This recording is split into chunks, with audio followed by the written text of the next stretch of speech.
This week's sponsors are Devil's Cove Tattoo. Go see me mate John at Devil's Cove Tattoo Studio. Tattoos for Scousers from Scousers. You'll find all their links within the description. Give them a follow. Thanks.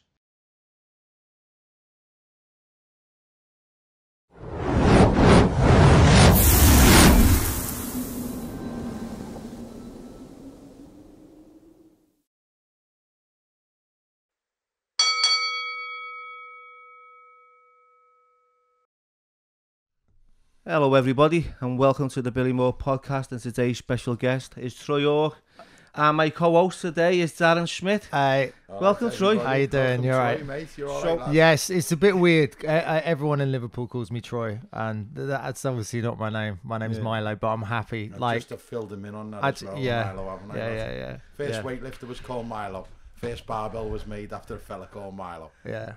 So you're in the right place, lad. You're in the gym. Like I train at Four Corners whenever I'm in Liverpool. I wouldn't fucking let you in here. You've got to. Because I've got a vest. I don't allow vest. You'd be coming in and like a kex, won't you, next week? You're definitely bad. It's literally all I had was like vests and like jumpers, and I had a vest because we're hopefully going to do a pad session, and this is all I had. That isn't baking hot. Huh? With John Gillies. Yeah, I train at John Gillies, and he doesn't even know what my name is beyond Troy, and I've been there 10, 11 times. So this guy, oh no, Troy. Yeah, everyone just know you just Troy. I think I've said to him, it's not my name. He's like, oh no, Troy. I'm like, okay, working out. Where did you come up with the name Troy? Dude, that's a story. Yeah. So the name Troy Hawke, there's a friend of a friend. Okay, who was always one of those guys who's a good laugh and he's good value, and he had something to a night out, but was a bit of a leech. But you kind of forgive it for a bit because he's funny. I'm sure you know lots of people like that. And then as time goes on, they try and push their luck a little bit more and a little bit like more. You, Bill. So this guy, as time's gone on, he starts showing his true colours, and he's a bit sort of sociopathic and narcissistic, but quite funny. But uses so that. Scouse, a bit of a cunt. Yes, massive cunt, right? And as time goes on, you found out more about him, and he's actually a real wrong 'un. And as time goes on, you're like, fuck. And he used to go on these solo sex holidays, right? To go and bang as many hookers as he could. Yeah. And he'd use the pseudonym Troy Hawke. And I was coming up with this new character, and I thought, I'm going to call this character Troy Hawke to fuck up his sex tourist holidays. That's literally it. Do you know what I mean? He's going out trying to bang people all over the world, and I've used his pseudonym. And that's what it is. Yeah. And I like the name's got a bit of history then, hasn't it? Yeah, it does. You know what I mean? Yeah. So tell us a little bit about yourself, Troy. Milo, whatever you want to. Mate, like at this point, I'm happy. Should we? How we come about you was like on Instagram, and it was one of those sketches with the Scousers, and it was, you know what you reminded me of. I said to Darren before, David Niven. Remember David Niven? That's it. That's 100% where the character came from. Like, that is 100% the influence of the character. I was doing a 4-character show in Edinburgh, and my agent at the time said, do a posh one. Yeah. But I wanted to do a posh character with a twist. And I was fascinated by David Niven because he was that archetypal kind of charming, spiffing kind of, and I loved the accent and the mannerisms. And so I watched all the Parkinson interviews and I read his books, and I was like, right, done, in. And that's exactly where it came from. Like David Niven, bang on. 100%. Yeah, so that's where we seen. Well, I seen it on Instagram, and it was a post, and they were flying about, and it was about the Scousers, and it was funny, mate. And the other one we watched was Sir Purple of Aki. Oh, the world. And we've had our experiences. I've got a few tales to tell about. We've had our experiences with Sir Purple of Aki, so it was funny. I felt justified. Have you ever met him? Well, this is the thing. I feel justified mentioning him because I've run away from what may or may not have been Purple Aki 15, 20 times on Smithdown Road. Yeah. No, because like when I was at uni in Liverpool, Purple Aki was like an urban legend, but a real one. Like one that because it was so odd. As you become a student in Liverpool, everyone's like, but have you heard of this Purple Aki? He doesn't do anything. He just grabs your muscles. And for some reason, that's weirder and more terrifying than anything else. Because it's so odd. It's odd. It is, isn't it? It's weird. Yeah. It's so strange that all you want to do is get a grip of your muscles. And that's it. And he's done. You could accept anything else, couldn't you? Go, he wants to do this and he wants to fucking bum the life out of you. Think, it's more sinister. I'd rather than do that than squeeze me muscles. I worked in Wales, Bill, right? And like we were on a tour, me and like fucking me mates and that. And we went down and we worked on some holiday camp. It was a fucking scream, like. And everyone was petrified of Purple Aki in this little town. And I was like, do you know Purple Aki? We were just all screaming, laughing. I thought, this cunt being down here getting the train. But first time I ever met him, I told you, Billy, I was about 14. Now I didn't even start training. So we went to look at the fucking magazine, Catch. Remember the fishing magazine, Catch? Robbed the fucking wire off the front of it, lad. No, you're always getting scouts about robbing you cunt. Don't start here, like. So we did go in there to rob the fucking front of the Catch. And as we're looking at remember W.H. Smith was just full of magazines, weren't he? And as we're looking at the magazines, he just fucking popped up. And next minute he's standing behind us, this fucking big unit. And his head's about that big, if anyone has seen him. He's got a fucking big head, hasn't he? I don't know. No, haven't you ever seen him, mate? No. So his head's about that big, right? So I'm looking, but I'm a North Ender. I went to school down here, so we just thought he was an urban myth, didn't we, in the North End? The South End kids knew him. Now, my mate went to school in the South End, and as we're standing there, he goes to me, and I just wanted to see him like, there weren't many black people in my area, so I didn't want to see him like I was a racist. So I thought, you know, I just seen me mate Dart, and I thought, what's wrong with him? And he went, been training long. I'd never lifted a fucking weight in my life. I went, yeah.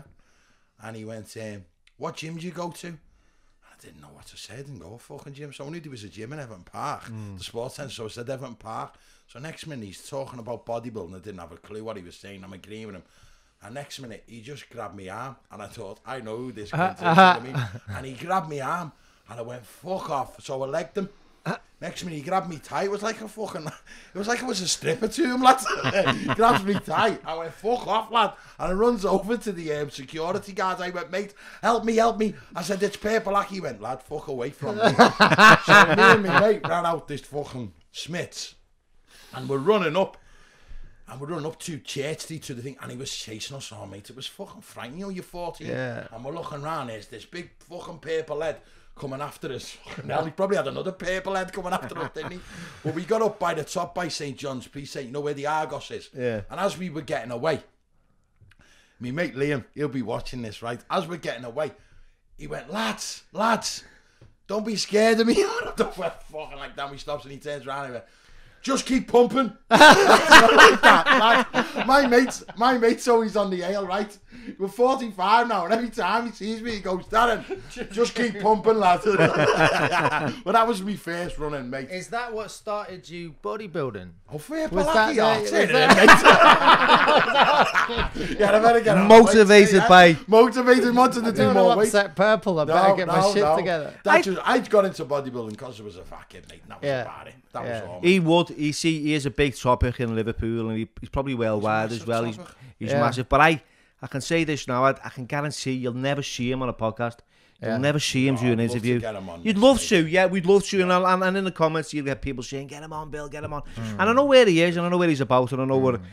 But he just wouldn't have it. You know have you reached out to him? No, but the last time, the last time, get on them, lads.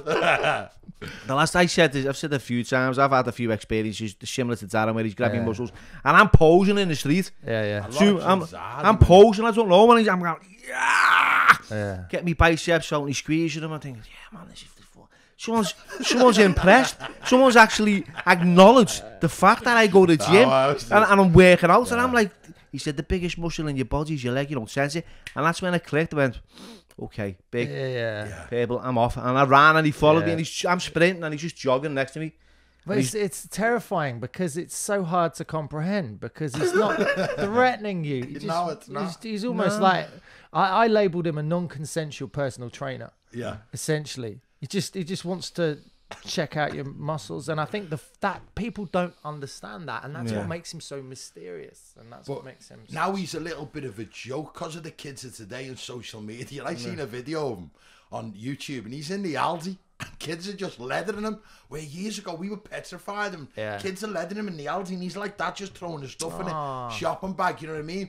But lad, he's fucking scared a lot of kids, so he needs a bit of a leathering, you know what I mean? Because he has scared a lot of kids. He's done a lot of bad things, you know, scaring kids. So now he's become a joke on social media, hasn't he, to the kids of today? Well, I remember Smith Down Road, we'll be walking down there, a group of students, and someone will go, it's Purple, and we'd all just, stop bombing it down Smith Down Road. Just a lot of us, all 19, 20, just legging as fast as we can. Yeah, he was everywhere. He was really. absolutely everywhere. He knocked my fucking mate out. Yeah. Oh, so he actually has been like... He's had a few scraps. Yeah. Right, yeah. You know, okay. he ain't soft, That's mate. a different side. Listen, my mate, he's has a bevy on Lark Lane. 2-story this, Bill, right? Honest to God. 2-story mile. And he's had a bevy on Lark Lane. His brothers just got out of jail. Bit hench, you know, been pumping away in jail. So they're in the chippy like you do at the end of the night. Purple walks past. So my mate like that. So he's looking in the chippy, my mate sees him. Now, my mate must be nearly 60 now. So I think Purple's round about 58, 56, round about that age. They're around about the same age. And as he's walking past, he's clocking in it there, kids. He's a bit of a trap. Ooh. It's like us seeing a false pair of tits, his knees fucking. He's up there, mate. He's like us seeing a leg in a stocking. He's gone on as soon as he sees that bit of trap, lad. Popping out. Dives right in the chippy. So my mate's been to like Borstal with him and all that, right? So my mate goes. So he goes to his brother. Well, you look well. He goes, been training. So my mate goes, Aki, fuck off, lad. There's our kid this turning. And he goes, I won't say me mate's name because I wouldn't want to. No names. Mention no names. Let's call him John. He goes to me, mate, John, don't fucking start, mate. I'm not speaking to you. I'm speaking to your kid. He went, well, it's my younger brother, so you're not fucking speaking to him. So people like, you got a problem with me? So he went, well, if you want a problem, we can have a problem. So he goes, come on then. So he walks outside and he goes over the road to Sefton Park. Yeah. He said, and he's standing there, lad, and I'm looking at his fucking head's about that big. He said, I'm looking at his head and I thought, I know he's a fucking handful, you know what I mean? Because he could fight in his day, you know what I mean? Yeah.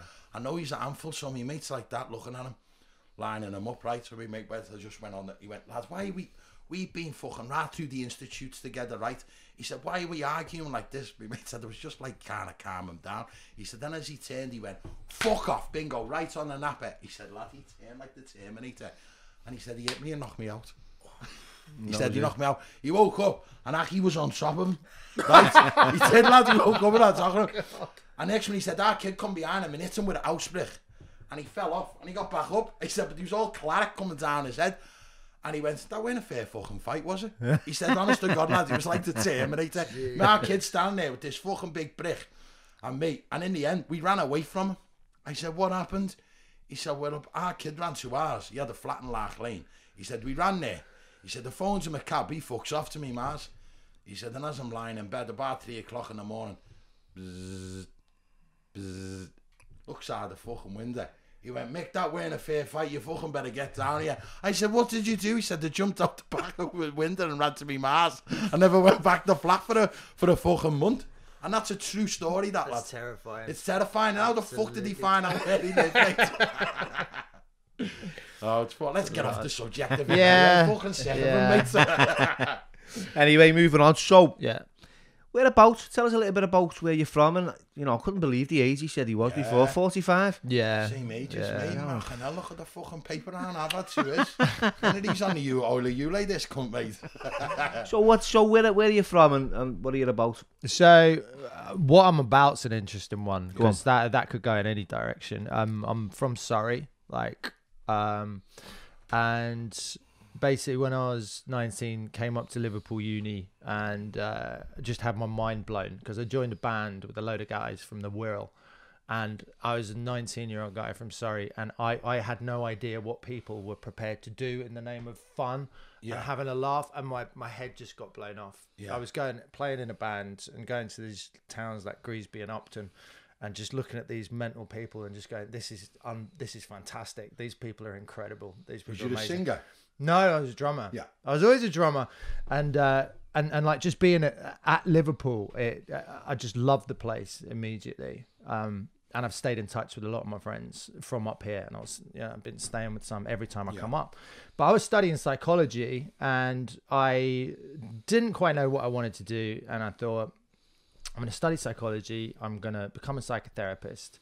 That's what I'm going to do. But then I thought, no, I'm going to give myself a year to get in a band. And so like a proper signed band. And while I was doing that, I got a proper job working at a PR company. And I wasn't being paid. I was an intern. And it was like a good 9 to 5. It was like good money. It was like good hours. It was like you could go out for lunches with clients. It's a lot of bullshit. It was like one of the best 9 to 5s you can have. Did it for 3 months. Didn't get paid. Did really well. And then they said, look, we're going to promote you. We're going to back pay you. You're great at this job. And so I was like, all right. And then the next day, as soon as I was back paid, they gave me all this money. And I was like, here's your career path. Here's your thing. I got on this train and I went, fuck this. I'm getting on this commuter train. And this is the next 30 years of my life. Like, I felt like I was in prison. Yeah. I was like, fuck this. But I didn't just immediately go, fuck this. I started self-sabotaging. Yeah. So as soon as I got to this promoted position, I started not going to meetings. I started not answering emails. Slowly. And they had this Monday morning meeting where everyone who fucked up, they were told off in front of everyone, and it was a big shaming thing so that you wouldn't fuck up. So you were and I was like, you haven't done this. And I was like, yeah, I haven't. Yeah. And they were just, they fired me. And I was like, right, I'm not cut out for commuter work. That's me fucked. So I thought, am I going to be a psychotherapist? What? I'm 22. Fuck it. What am I going to do? So I joined a band, and then I was doing that, and I got into stand-up. My dad's a stand-up comedian. Oh, yeah. Dad's an old school stand-up comedian. You're talking like about blue one. But yeah, a bit of she still works occasionally. Working men's clubs. He was on that. He did the comedians. He did New Faces. Oh, that's right. He did all that shit. Yeah. So when I was a kid, I was really proud of the fact that my old man was a comedian. Was he funny at home? He was funny at home. He's Irish, kind of always on. I say funny at home. I tell you what happened. It'd be at home, right, and it'd be just whatever. Someone would come in, and he'd turn on. Do you know, you see like Frank Carson, who's always on, sort of thing. He's not when he's at home with his family or whatever. But if someone else comes in, it's a performance. Do you know what I mean? But I loved that. I loved that I had a dad who was a comic. But I always thought that being a comedian was such a rare unicorn job. Like nobody did it. But when I was in this other band, and then I started running a comedy night. And I remember thinking to myself, fuck it, why don't I MC it? You know? And my dad was a bit like, you? Really? Do you know what I mean? He wasn't... Was he a bit judgmental around what you wanted to do? He was a little bit like... Did he find you funny? No, yeah, fella, no. Was your and he didn't hide that either. Yeah, it was a very like all right, good, like fucking. And the funny thing about the old school comics and the new wave is the old school comics, you could use anyone's material. Yeah, it was a big pot and anyone could have it, right? Yeah, you could mix it up, couldn't you? Yeah. And they didn't get offended about that if you used my jokes or used this.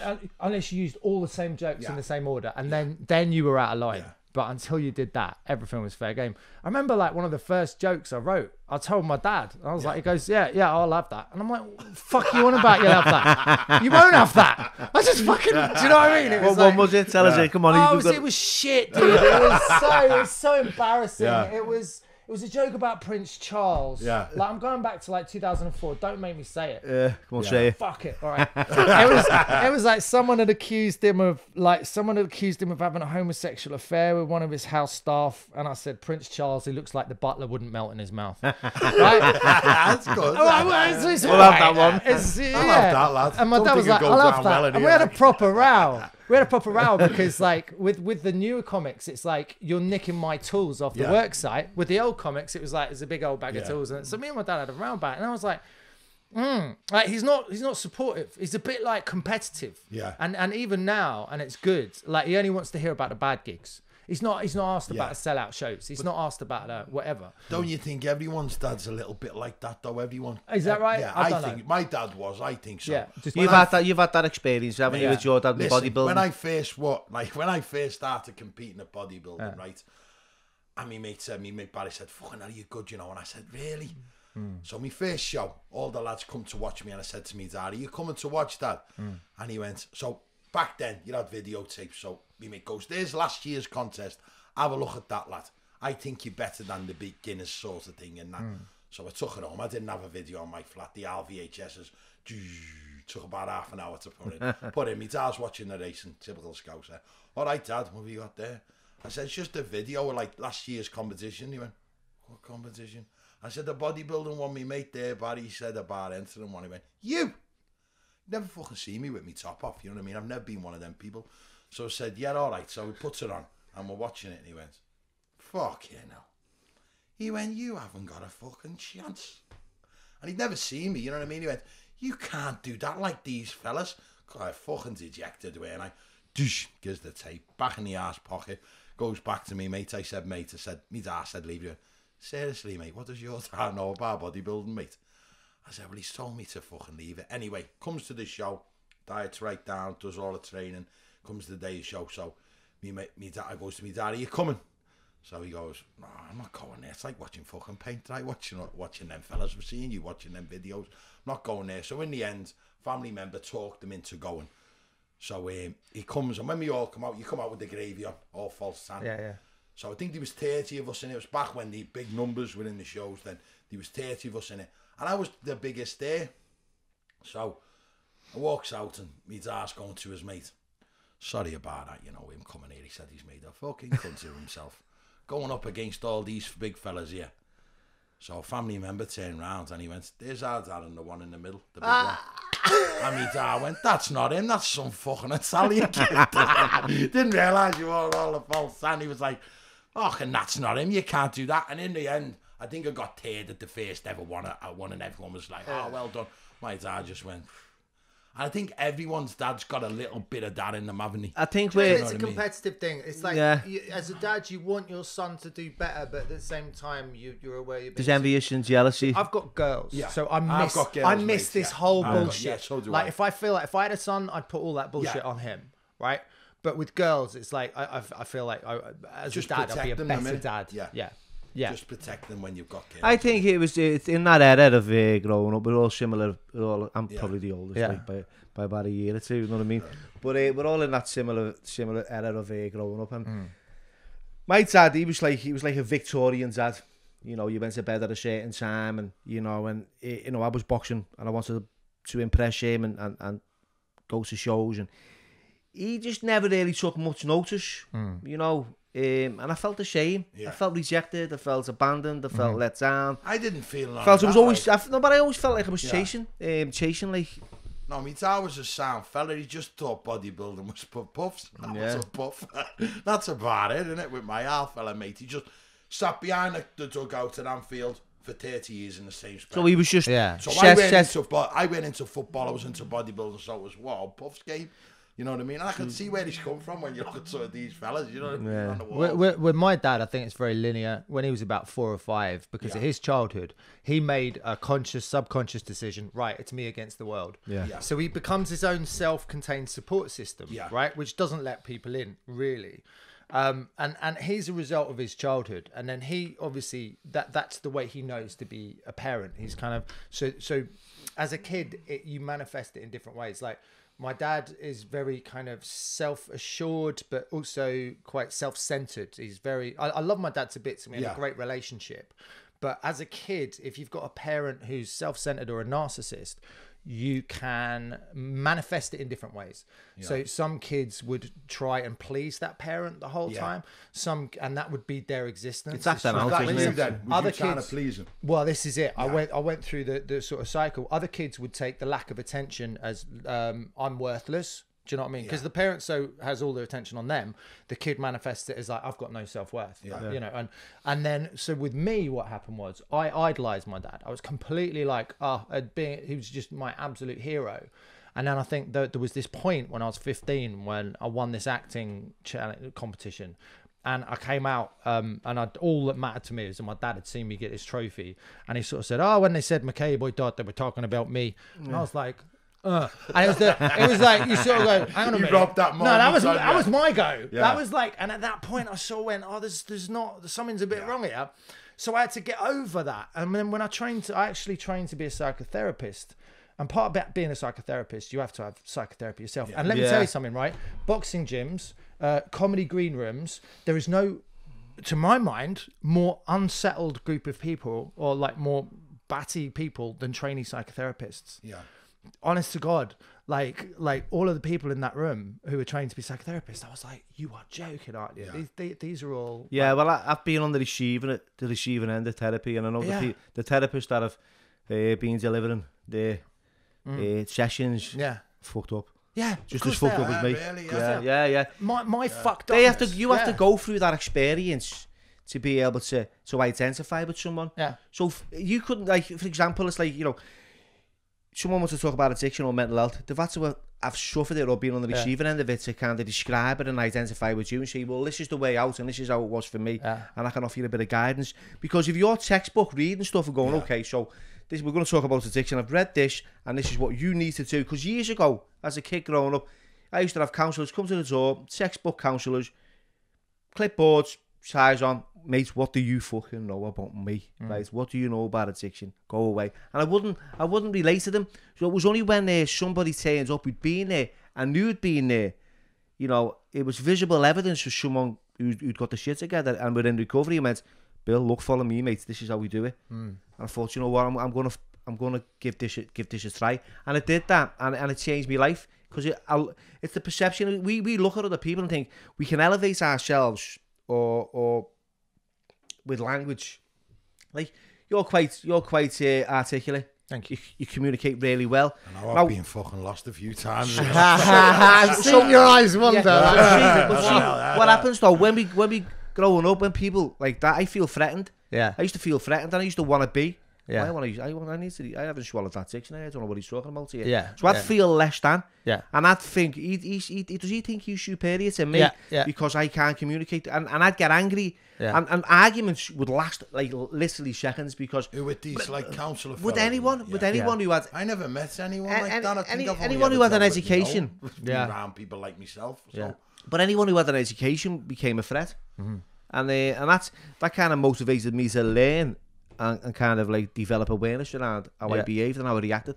So yeah, you done that psychotherapy and you realised that. And I realised like I got this book, Children of Narcissists, and I was on every page. So basically you have a parent who's self-absorbed and it manifests in this way. And so I got to this point where I was having all these rows with my dad and I was going through therapy, and because you have to when you're trained to be a psychotherapist, because you have to know your own shit so you don't infect the room with it. So you have to really, it's a key part of it. And I'd gone in going, I don't need psychotherapy. All these people are bonkers. And fuck, did I need it? Yeah. You just don't realise it when you're younger. No, and eventually I confronted my dad and I was like, Dad, like that was all these things, all these times when you should have been giving me that bit of attention, whatever. And bless him, like I saw him, he looked me in the eye for the first time and his voice quivered like he was 7 or 8. And he went, I'm so sorry. Do you know what I mean? And it was a big healing moment for us. But what was interesting is I saw him go to his childhood place. Okay. That time when he fucking locked everything up, the big wall he keeps up, right? And he sort of opened that up and I got to see the real him and we really properly connected. And suddenly there was a voice I'd always had in my head going, oh, you're shit, you're worthless, you can't fucking do anything, you know? And suddenly that voice, because I directly confronted the source of it, started to just diminish. And I was like, oh, fuck. Like, I've beaten that. So you've challenged it? I've beaten that inner saboteur. Not only challenged it, but I've fucking vanquished it for 6 months. And I had this euphoric 6 months. So I was like, that is the worst enemy I could face. And I've already beaten it. That voice in my head. And I thought, this is what life is like forever. I can do anything now. But there's always equilibrium, isn't there? When you bounce up, there's always a moment where it sort of swings back down a bit and you're... Equilibrium. I didn't know the echo, lad. I'm lost. That's a fucking bad paper, glasses paper. The lads don't read that. Ups and downs, mate. Go on. Like fucking everything balances out again. Do you know what I mean? You have that moment of euphoria and then it comes down and it all settles down. But that was when I was 100% like on board with psychotherapy. I was like, fuck, this is something that can get a problem out at the roots, and it's painful because you have to go in and get to the source, and it's always the thing you don't want to talk about. Did you ever go into it? Solve it. If you're into it, it can solve all your shit. Did you ever like get involved with like adverse childhood experiences, the ACE stuff? No, I trained because I trained to be a psychotherapist. At the same time, I was starting to be a comedian, right? Yeah. And I did something called transactional analysis. Yeah, TA, which is the parent adult child model. And I was a student therapist for a year, and I had clients. But there's a lot of models in there. You know, you've got it like I don't know. It's just quite. It can be quite confusing. It's like a quagmire of like therapy, isn't it? Yeah. You're coming across. You've got like CBT, NLP, DBT. You've got TA. You've got ACE. There's a lot, and it's got to be the right one for you, hasn't it? Yeah. So for me, I found it just being like, look, like Darren, the way you just get through life is just like not asked. You know what I mean? It's in just. What way do you think? And I'd say. I wish I had a bit more like that. I got mates like you, and it's you're angry for a bit, and then you don't dwell on things. No, I'm gonna I guess. actually I'm an overthinker. I think you are as well. Yeah. I am. I'd like to be a bit more like that. Ah, fuck it. Yeah, I'm sensitive. Yeah, I'm me quite too. sensitive.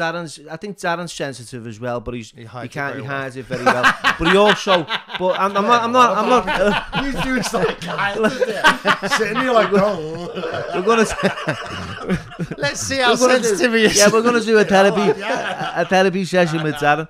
No, but I feel, you know, you once you're around a person for a certain time, you can be quite standoffish in this, and then, you know, you deal with things the way you deal with things, and there's nothing political about, there's no airs, there's no graces. I just tell you to fuck off if I don't like it. I've kicked fellas up the arse out of him, mate. I've just went out, I don't want you in, fuck off. See, if I did that, I would then spend the next half hour going, have I been really out of order? Have I been like, did that guy, what happened to that guy today? Has he had a bad day? I got given a bit of advice off an old Scouser, and you know what he said to me? Don't worry, and people don't know this saying, you probably heard it, let no one live in your head rent free. Was that Pete Price? Was it? Yeah, Pete Price. Back in the day when I was with Pete, mate, when I was doing one-on-ones with Pete, innit? Yeah. Well, Pete Price was his therapist. St. John's Garden with Pete Price, lads. No offence, Pete. Yeah, no offence there, Pete. Yeah. But so evangelical about psychotherapy, and then as I was getting into that, I met this dude in acting class. This is still answering a question what I'm about, and I was a drummer in a band at the time, and it was just this sort of skinny hippie guy, and he's like, "You're a drummer, are you good?" I'm like, "Yeah, I'm fucking great." And I was telling him all about my gigs and everything, and he goes, "Oh, I've got a tape I'd like to listen to," and I was like, "I'm a professional, mate. Do you know what I mean? Like, I'll give you a little tape to listen," and he played me the thing, and it was on like a iPod or something, and I just went, "Oh, you fuck!" Like, that's Tim Booth from James. And as soon as I heard his voice, I suddenly went, "How did I?" I was like, "Mate, you're," and he goes, "Yeah, you didn't know who I was, did I?" And I was like, "No." Yeah. And he was like, "Do you want to come and audition for my band?" I was like, "Yeah, I'm fucking right, dude." So I went and auditioned with his band when he went solo, and got in. And then I had this mad year when I was, on a van with a load of roadies with this band, with Tim Booth from James, sort of traveling around to all the festivals. And so I had that little taste of what I wanted to do when I was younger, which is be a professional drummer. But at the time, what was interesting, I was just starting to do stand-up, and doing a 5-minute unpaid spot somewhere as a stand-up was actually more exciting than doing some big tour spot in Greece. Did you like being in the limelight, so to speak? Yeah. And when I was with Tim, I guess, I was invisible because people just loved him. Yeah. Do you remember James? The band James? Sit down next to me. Yeah, that's probably big music. No, sit down. That's probably one of my my favourite songs. Yeah, I enjoy that one. And that's about nice recovery. Guy. Because you sort of sit. You've been the places I've been. Come here, mate, and sit down next to me. And when you listen to the words of that song, you can relate. Yeah. And you can see that he's reaching. Well, that's that story that you tell about the well, the dude down the well at the end of the book. That's that with the. There's someone out there that can, where he jumps down in that well. Yeah. I remember listening to Oasis like when I was young, but we were in Bosom. Used to go out with this mate of mine, Liam. I mentioned him before.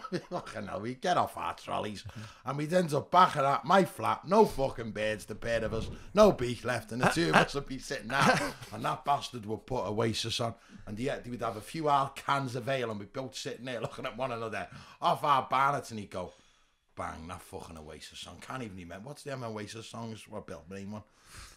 He used to love that one. Maybe you're gonna be definitely maybe. Mate, I was suicidal, mate. So I didn't enjoy music fucking much. You know what I mean? We wouldn't end up in Bootle in a party. We'd end up in my flat. We'd be fucked. He'd be playing over and over, maybe. And mate, I can't handle all that music, mate. James and Oasis. Fucking depressing, mate. Just random depressing, lad. You're into hip hop, aren't you, Darren? I'm not. It makes me dead angry, hip hop, lad. Do Eminem and fucking weights get slung everywhere, mate. I'm not really a music person. I grew up on Pink Floyd and Genesis. Yeah. All that stuff. Cat Stevens. Yeah. Fucking I grew up on Patsy Cline. That's all me off. My ma used to. Well. So was you funny in school? No. Was you a funny kid? Was I funny? Funny.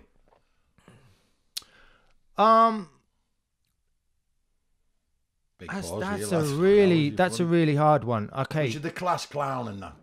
Ish. Yeah. Right. But what was interesting was when I was about 16, I wasn't popular at school, and a lot of successful comics weren't popular at school. No. I thought he would be, because I thought the popular kids, right, when we was at school, was the football players, the boxers, or the funny cunts. Yeah, right. So here's the thing. I'm in a WhatsApp group with 10 comics, all sort of, you know, relatively successful. Pretty much all of us were bullied in school. Like, it's not, it might have been different with the old school where it was more about performance. Like I say, it might have been different back in the day. The class clowns then would have been, but yeah, pretty much everyone who's doing well wasn't a popular kid in school, was a little bit bullied. I was bullied when I was young. I was bullied when I was 13. I had thick glasses, you know, and then when I was 13, the Nazi out ones. I got like the ones that make your eyes look tiny. Do you know the side of your head's in? They were horrible glasses, them, no, weren't they, lads? Oh yeah, poor kids wearing them Nazi elts, we used to call them. But then I got contact lenses, and I started to sort of go, I started to find a bit of confidence, and then what was interesting was everyone at my school like probably just thought I was a bit of a knobhead. But then I met some lads from another school. When I went and hung out with them, I was Captain fucking Charisma all of a sudden. Like Monday to Friday, I was in school, and then the weekend it was like Fun Bobby. And so it was almost like a beginning of a character thing. Maybe it's like because they didn't know me, so I could start afresh with these kids, and then I was the funny guy. And then when I went to uni for the first 6 months, I was Captain Charisma. I was funny guy. But then when you're in uni with people, you're in halls, you can't keep that act up. Do you know what I mean? You can't keep being the fun guy. Your real personality starts to sink in, and then you sort of settle down to what you really are. I see. I can agree with the way I say. When I was growing up, I was really insecure. And going into school, it's so, you know, I felt vulnerable at home. So I went to school, I took that vulnerability with me, and I felt really insecure. And I became the class clown. I was telling jokes, I was having a laugh, and I was a bit more of it was a bit of a pantomime just to mask how I was really feeling. What I mean, even when I went to jail, I could have a laugh. I'd be at the windows, but most of the time I'd be putting other people down because I felt shit about myself. So putting them down to elevate my own self-esteem, you know, and then you learn, you know, you're harming other people. And I felt bad about that. I felt the fact that it's borderline bullying. You know, you're putting other people down to make yourself feel better. And you say you take the piss out of yourself more than anything, don't you? Yeah, I'm one of them. I'm not really into ripping someone. Do you know what I mean? And I'd rather just rip myself than rip anyone else. You know, I do that all the time. It's what I like to make people feel better about themselves. And then no one's got anything on you. No one's got nothing on me because I fucking sell it on these podcasts, mate. So I've got fucking no skeletons, mate. So, but I'm not arsed, mate. I'm not arsed. If that makes you laugh, you know what I mean? I'll say it. You know, I'm not bothered about that. Got no insecurities there, mate. I'm not arsed. If it gives the lads a laugh, it gives the lads a laugh. So at school, you had them experiences where you felt really different, and yourself, Darren. You know, you were me in school. Yeah, I was just a clown, lads. I'm just one of the lads. That's all. If you met. What about the Chinese kids in school? Oh, lads, we used to. Do you know what? Here's one, lads. Here's like in school, I seen kids getting bullied. Right, I was never bullied. I was like a bit of a clown. I was okay at footy. I was from a rough area, rang down, rough kid. So I was basically just one of the lads. Right. So I never got all that. You know what I mean? And, you know, I could have a little scrap if I had to. Do you know, if I had to. But so I was never bullied. But I always remember seeing kids getting bullied, and we had these two Chinese kids. They come right from China, and they thrown them in Grady, which is a rough school, Campion in Grady. And anyone who watched it there know it was a rough school, mate, right? And we were only laughing, me and the lads the other day about it. So they throws these two immigrant poor kids in this school, right? So they had the long, you know, school jackets on, you know, the old fucking Bobby Knuckles used to get off the edgy. So they had them. And at playtime, one was called Paul Fong, and one was called Paul Wong. Right, and he would Fongy and Wongy. This sounds like a set up for a joke. Honestly, this is true. And they were fucking petrified. They couldn't speak English. They thrown them in a school for about 1,500 kids, all wild, mate. It was like a young Borstal, mate, young offenders school, right? We had teachers who were fucking paedophiles in there, mate. So, you know, you had to watch out for them, mate. You know, to watch your ass in there, basically, mate. So if anyone Googles it, Campion High School, you can Google it and paedophiles come up, mate. It was a rough ass fucking school. So anyway, this Paul Fong and Paul Wong come in and they get thrown in the middle. So for protection, when we were on play, they used to run to the outside bogs. And they'd be standing there, the pair of them, right? Just because they knew a teacher was on bog duty. So they'd be like that, standing outside. And they'd be looking at everyone. Next minute, they used to have the same flavoured fucking chewits. Do you know what I mean? But they'd be swapping the same flavour. And everyone used to say, fucking Puffs, them two, mate. They swap the same flavour chewits. You know, like that what Puffs did. I don't know, you know what I mean? Like, did you still swap each other the same chewits now? I'd like to say, lads, you know, it was the 80s. But everyone used to say, fucking Puffs them, mate. So anyway, when I was a kid, you were kids, right? Karate was big, weren't it? Yeah. So if they'd be walking, you know, to change lessons, you had to go through the corridors and he'd be walking through and everyone would go, Wongi here. And he'd come here. He'd come over and he'd be like that, you know, little cheek, little blackish hair. And he'd go, you know, like that. And someone would go, fuck off. And just crack him.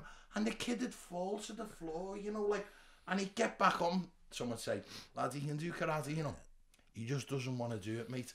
What it is, right, if you watch him, his forefathers have told him he can't use it only in an emergency. See that kid?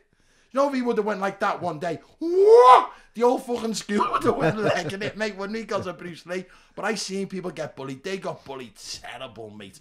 And they were on the receiving end of bully. But here's an happy ending, lad. I seen him once in an arcade. He was boss on computers, mate.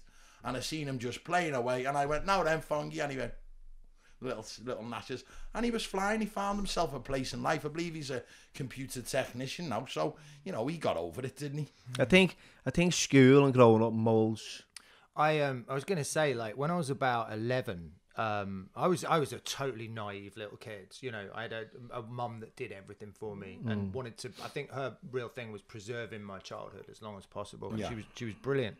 But the flip side of that is you don't have a clue about anything. Yeah. I was walking down the road when I was 11, and 4 lads like battered me. Just absolutely battered me.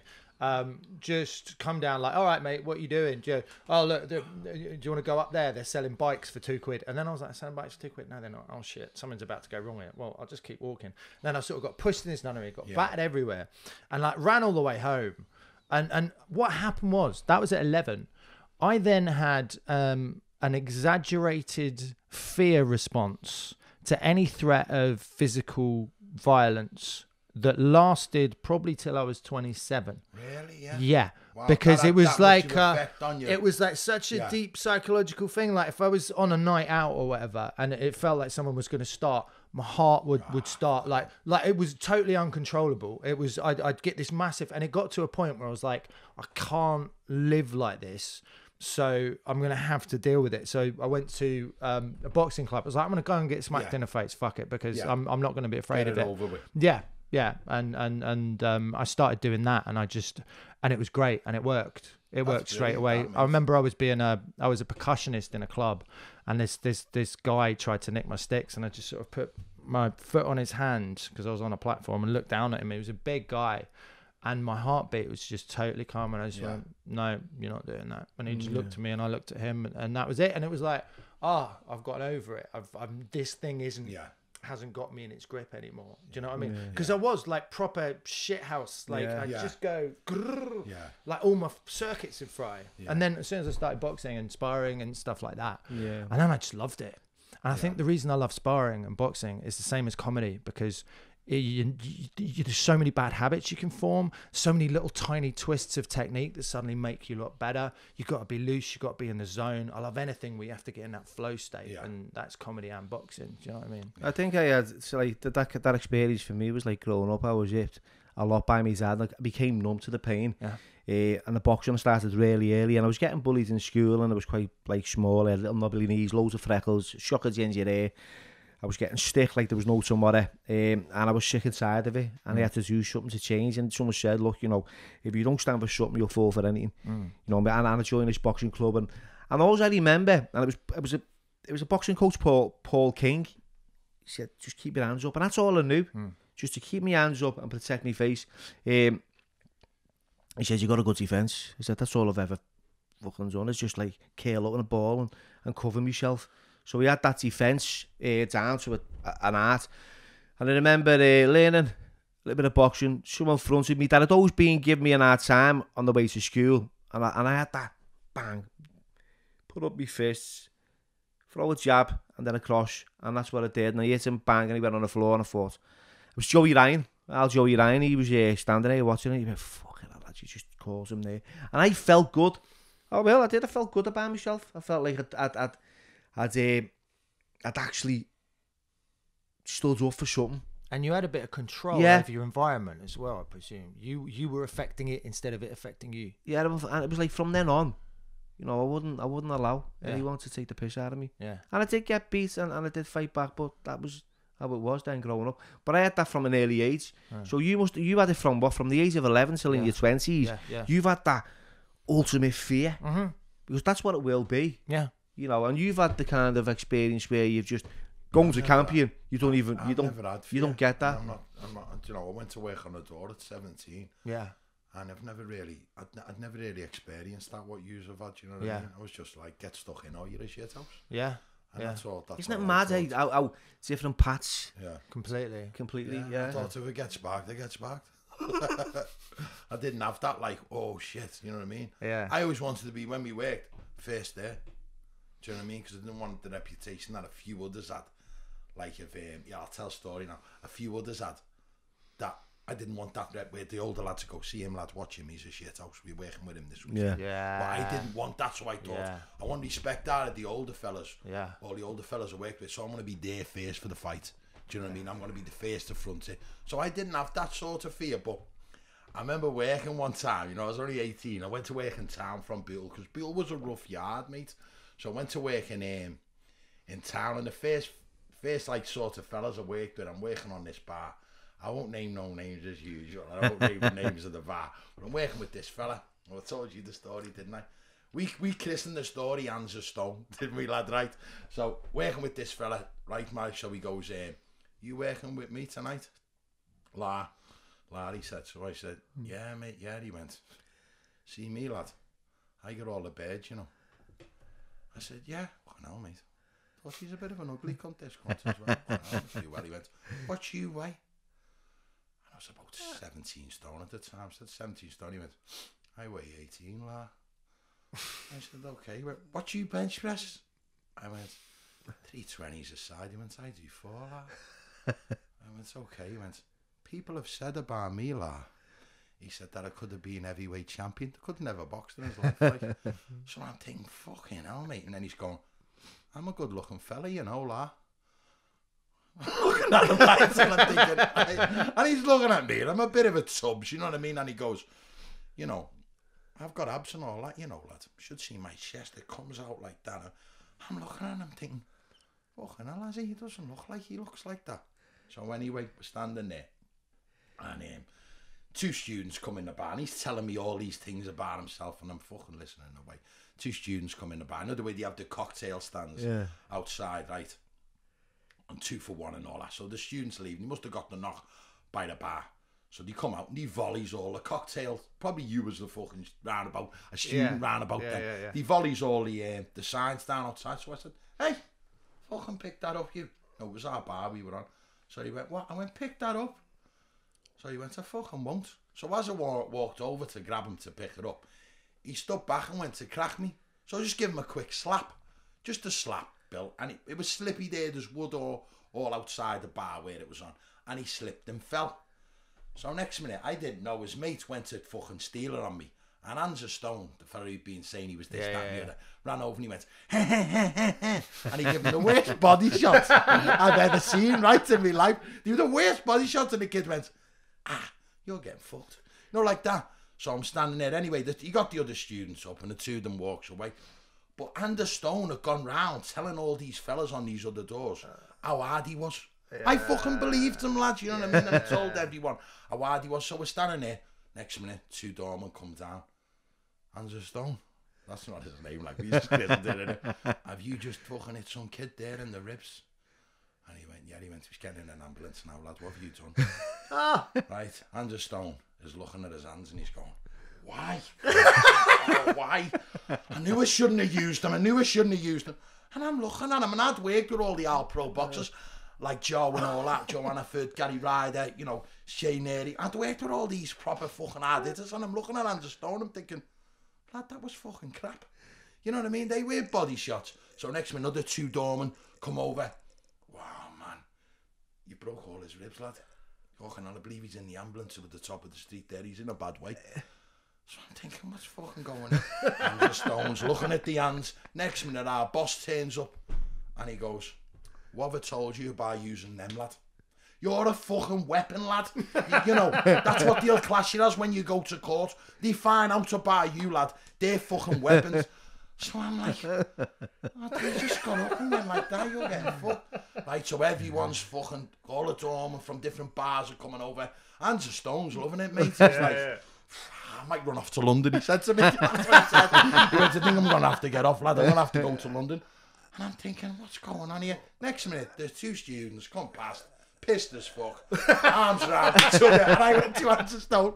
There's that kid there, he must have made a quick recovery. Fucking hell, lad, thought you broke his ribs and all that. He went, it's not him, lad, it's not him. I went to his next minute, the kids went, you're getting fucked, you know. I'm telling you, next week, you're getting fucked. I went, it's him, lad. Do you know, for months, people would go to me, when you working with Andrew Stone that night, when he shattered all that kid's ribs, and I went, oh, what the fuck is going on here, mate? Do you know what I mean? But people had like crazy reputations like that, but made them up themselves. Yeah. And it's just, it's mad that you both come from a boxing background. I haven't. I just come from weights and, you know, basically just throwing drunks out of a pub, mate. Yeah. But I worked with some great boxers. But then I've seen other people who pretended to be what they were. You know what I mean? Just your name comes before anything, doesn't it? Yeah. You know, when someone says like the likes of oh God, get on such and such, you start believing that this person is who he is until you see him, and then you look at him differently when you see when you see them in action. Yeah. Did you ever meet any comedians like that where you thought, fucking hell, mate, I'm in awe of him, and then you go, oh no, he's not funny? Yeah, 100%. Yeah, loads. Yeah, I don't want you to name names, obviously. No, I'm not going to name names, but like you do, the more you get into it, the more you see how a lot of it is smoke and mirrors, muscle memory. The more gears you develop yourself, the more you understand how it all works, and the mystique all behind it goes, and what you thought was magic is you know, you can see behind. But it does take a lot of confidence to get on stage in front of people. Look, I don't know how you feel, but I've had that experience where I've had to stand in front of people and I think, fucking hell, you know, I feel a bit self-obsessed with me. Have you ever had that feeling where you're a bit self-obsessed? You think everyone's like just looking at you in a weird, odd way. Self-obsessed or self-conscious? Do you mean more self-conscious? I'd say that is, wouldn't you? That's not self-obsessed. I mean, every comedian's self-obsessed because you going on and backing yourself to, you know, smash a room full of paid punters. You've got to be a bit. Well, if you don't get a laugh, but self-conscious on a line, like, you go for it, don't you? What I've found is it's a natural process, but it's your attention, right? So if all your attention, and I guess it's the same with boxing as well, if all your attention is out there and all your energy is out there, you're very compelling because you're looking at them, you're talking to them, right? If you're doing your bit and there's a little voice just goes in your head, oh, you fucked that bit up. The 100% energy you're projecting suddenly becomes 80%. There's a slight disconnect. The audience won't find it quite as funny. They don't know why. But it's because you're not as authentic anymore. Because 80%'s out here, 20%'s up here. Oh, mate, you're screwing the gig up. Suddenly 30, 20. And suddenly you're going glass-eyed. All of your energy is on this hamster wheel with yourself, right? And so when you're a new comic, sometimes you start... when you're a new comic, sometimes you start in that headspace where you're just thinking the whole time, right, now I move my hand like this, now, and people are looking going, oh, this is crap. But they're not connecting with an audience. They're having their own internal process, and that's not good to watch, and it's not good to listen to. And then you get so you'd go up, not think about it, right? But you'd tell a story, and you'd be engaged because you're looking out and you're reliving it in your head. And you're not thinking about how it's coming out, and that makes it a compelling story. But if you're going up, going, oh, this has to work, all of that. So it's almost like with stand up or anything like that, you learn a way to be on stage, like, and then it's a bit slick, and then you almost have to unlearn it to be more natural in whatever form the you on stage takes, until you're just 100% up there looking at the crowd, being in the moment, you know. And if your attention's on them, you're on things like that. Something happens in the crowd, you're just into the vibe.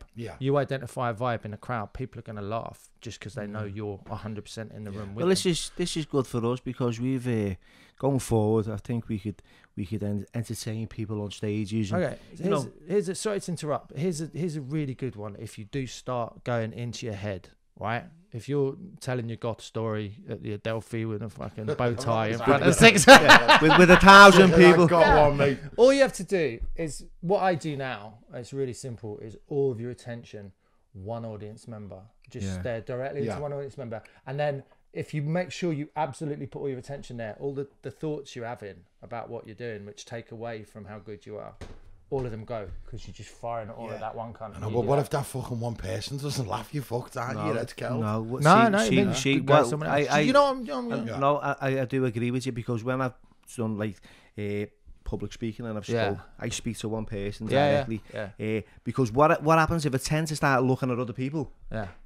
I see a reaction that's different from someone else, and then that taps into, hang on a minute, they're not enjoying it as much as these are, so then I've got to focus on this one. So I start playing fucking games with myself. So it is good to focus on that one person. Is that what you do?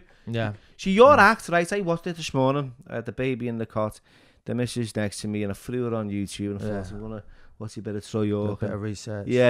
I don't do research, Troy. Milo, whatever you want to. I call him my lad. My lad. It is my lad. Call me whatever you like. You know, but I don't really do it. I'd rather be like, be in the moment. Yeah, be in the moment. Come here, because if I start knowing things about you, I don't know nothing about your background. I've seen your act, and I said to me, missus, read up about what he does and just give us a little brief synopsis. And she said he was home learned and all that. Did your mum and all that? Was that true? That's the character. That's the character. Yeah. So that was the character. So you don't know what.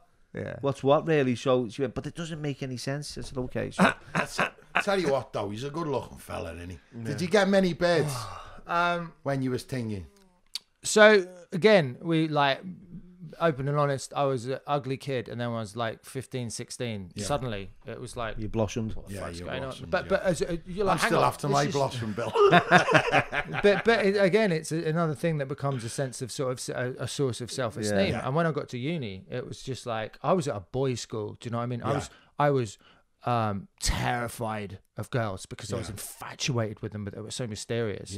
And then when I went to uni, I was like, oh God, like, wow. And I kind of, I was very single for a long time. But it became another, like an addiction type thing. It's a constant source of dopamine reward, like self-esteem, like having lots of partners. I was a serial wanker as a kid. I was terrible for wanking, mate. I didn't work it out till I was 15. Didn't you? I was remember, very late. Did you ever have a wank, right? And you was having a wank, you were thinking about someone really fit when you was a kid. Now, and a wanking intruder come in, mate.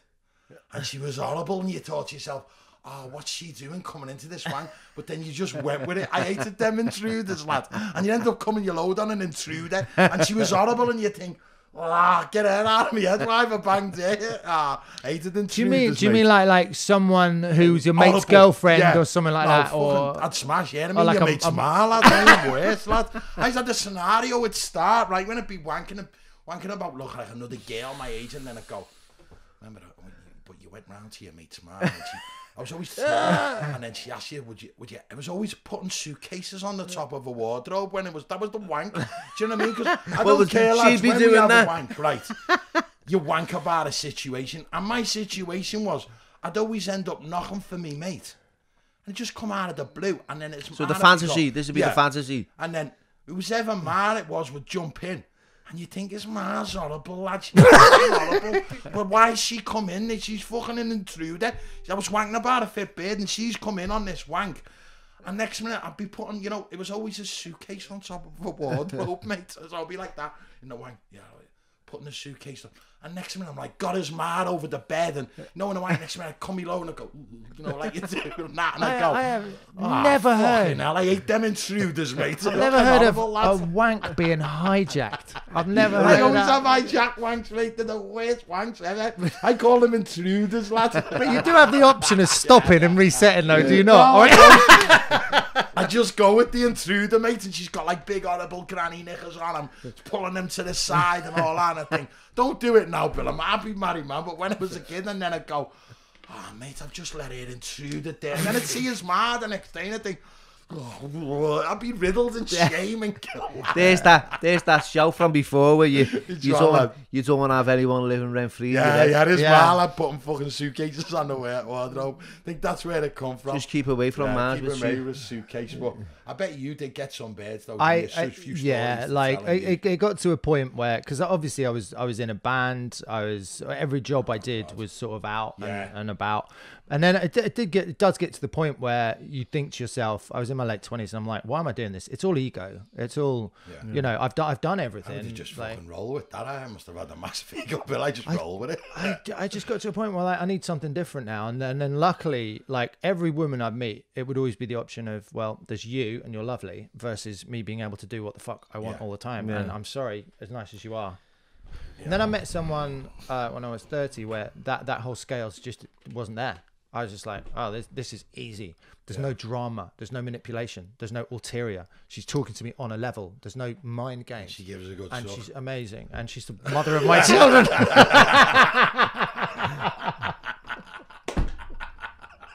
Sorry, lads. No, that's fine. Yeah, sorry, mate. Obviously that. This is to be expected. That's a factor. It's a factor. And that was beautiful. But for me, it felt like I had to have like a lot of the wrong ones to truly know the difference when the right one comes along. We've all had wrong ones, and you've got to do it so that you do not fuck that up when the right person comes along. You've got to have had those experiences. Yeah, you know? we've all had it. When you get to lucky. like, you know, an older fella, and you know, you've talked about all the wrong ones you had. Fucking, I remember going to a party once, mate, and me and my mate Liam, and we're at this party. He goes back, and it was in Bootle, mate, and I knew it was at the wrong party. Because they were rubbing whiz on the gums, mate, birds, you know what I mean? They all had like black, cackly teeth and they're rubbing fucking with. I mean, mate went, lad, they're eating chips as well. What the fuck's going on? Where are we here, lad? We're in downtown Alabama, Bootle, mate. They're eating chips with whiz and they were at this party. And next minute, this bird took off her heel, lad, right? And she had an hole in a big tight and her foot was poking through the tight. You know, back in the 90s when people wore shimmery tights, lad, probably a myth was stinking in it. So this shimmery fucking tight, the big nail, and she had a nail about that big off the toe, right? And me mate went, lad, what the fucking nail on here? I went, oh lad, she's got a nail like Sweetie Pie's head. Remember Sweetie Pie, big yellow nail, it was sticking out. He went, lad, I'm getting off.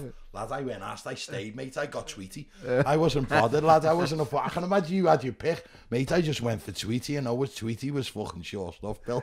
It was never bothered me, shit like that, mate. Which is interesting you say you had your pick. What I used to do is I used to go for girls that had made it clear. I used to go for the girls that picked me.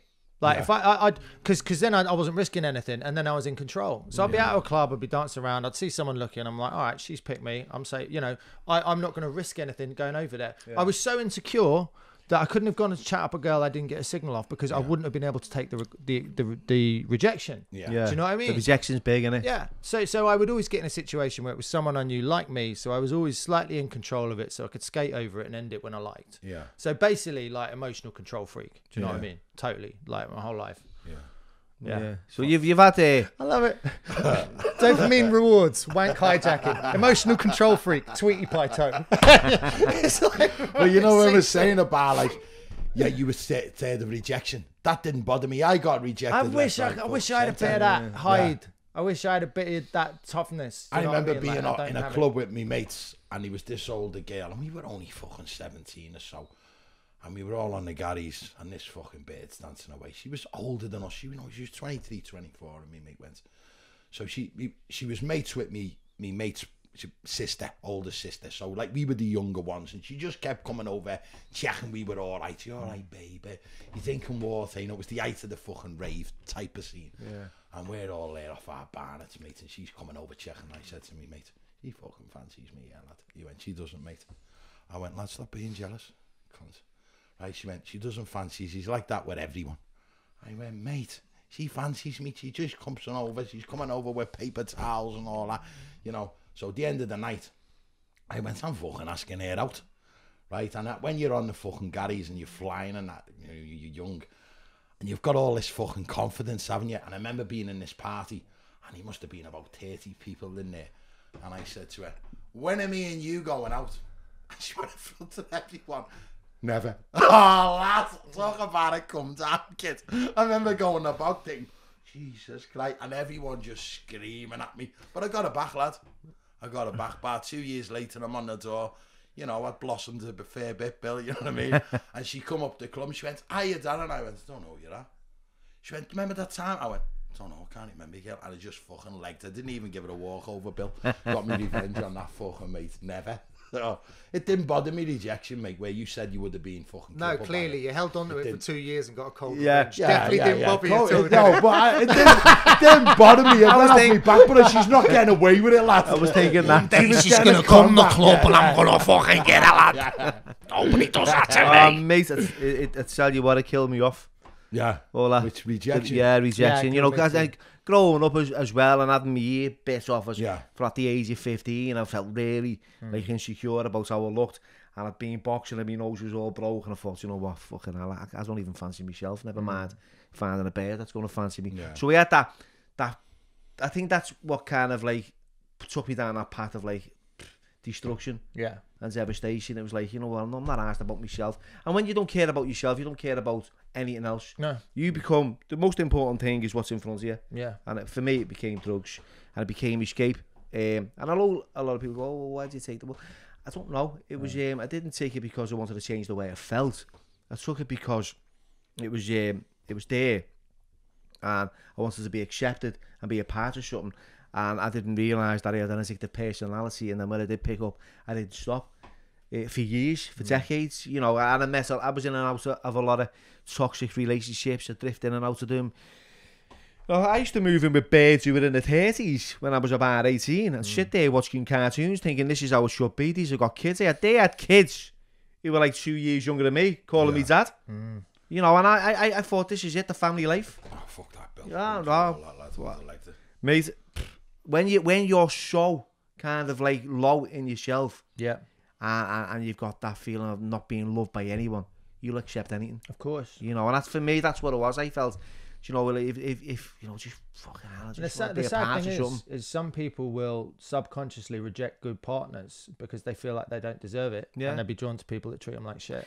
And because of their level of self-esteem. Yeah, it's so sad. Yeah, you know, you must have had that experience where you felt like, you know, I was attracted to toxic birds. Yeah. When someone's being nice to me and really like my partner, you're like, what's wrong with you? I don't like me, so your radar's wrong. Yeah, it's like my girlfriend now. She's absolutely amazing. She's everything you could ask for in a sense. You know, she's good to me, and then I still feel like that. There's something missing, and I think it's that because I've had bad toxic relationships all my life. Yeah, that's all I've ever been used to. Yeah. When someone's being nice to me, you know, it's not familiar. It feels quite peculiar. Yeah. So you share that with her though, presumably. Yeah, I do. Yeah. And to be fair, she does say like, so I've got the shitty end of the stick, really, haven't I? You know, you've been through all that. You know, I've been a codependent where I've been left on bricks. I'd sell me soul to someone, and you know, I'd run up and down, I'd do anything for you, to a point where like I just like dead cold stone. I won't do nothing. You know what I mean? I won't even give you a hug. Yeah. So I've been from one end of the scale to the other. Have you ever had that kind of feeling where you've been there, dead and easy, codependent, to a point where you just go, I just can't be asked?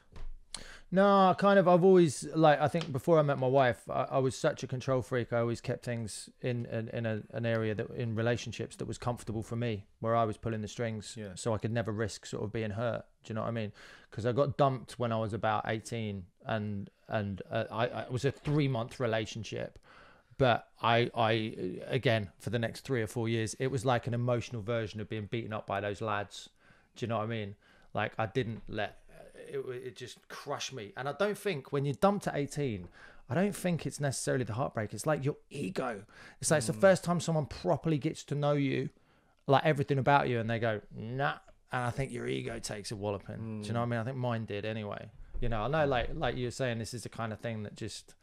Or so you say it does anyway. It does, mate. Fucking hell, I was on the door at 17. I was getting off with grown women. I had a bow tie on, lad. I was like, flying. For me, I didn't have a bird. And what I'd just do, I'd just see what birds I could get every like Thursday, Friday, Saturday, Monday night. You got a missus now? Yeah, I've got a missus now. I'm happy, you know what I mean? And she's the one, you know what I mean? I've got 2 kids and all that. But when I was younger, mate, what yous have been through, I was quite the opposite to that. See, my main thing was fuck birds, mate. And all I'd done was try and get a different bird and whatever, and get something at the end of the night. So in clubs.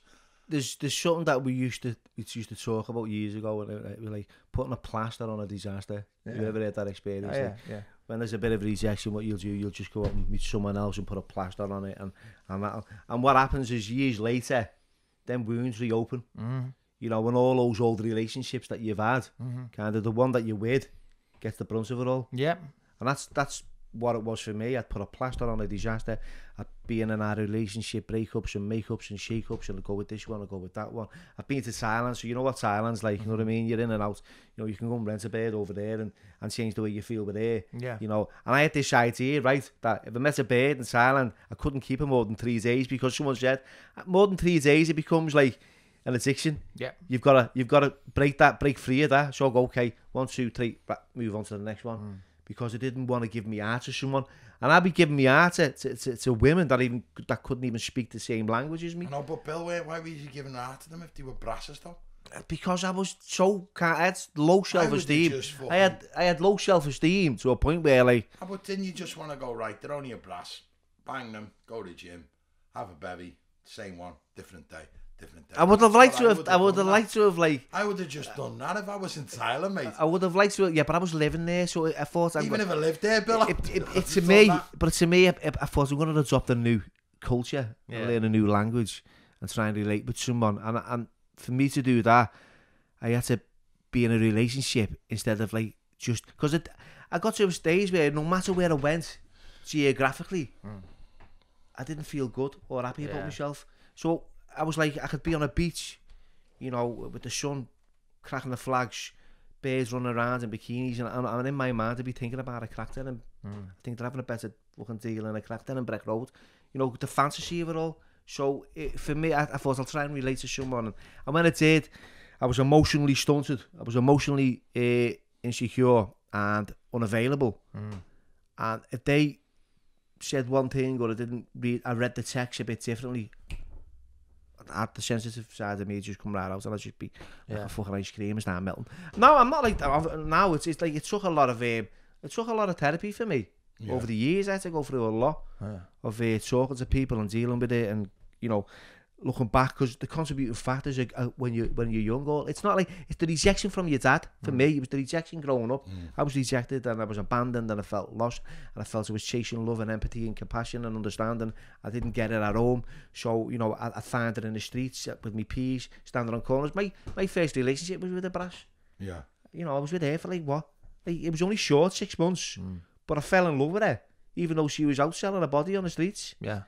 And it was like, it's just it's fucking weird. It is weird, and it isn't, because you might be recycling sort of like patterns of behaviour that end up with the same results that you had as a kid. Yeah. Do you know what I mean? Like someone who's unavailable, or someone like it's going through the same cycle to get the same feeling you got as a kid from your parents, if you know what I mean. Like subconsciously, I was 16 years old and I got kicked out, and I'm living on the streets, you know, and I'm in a.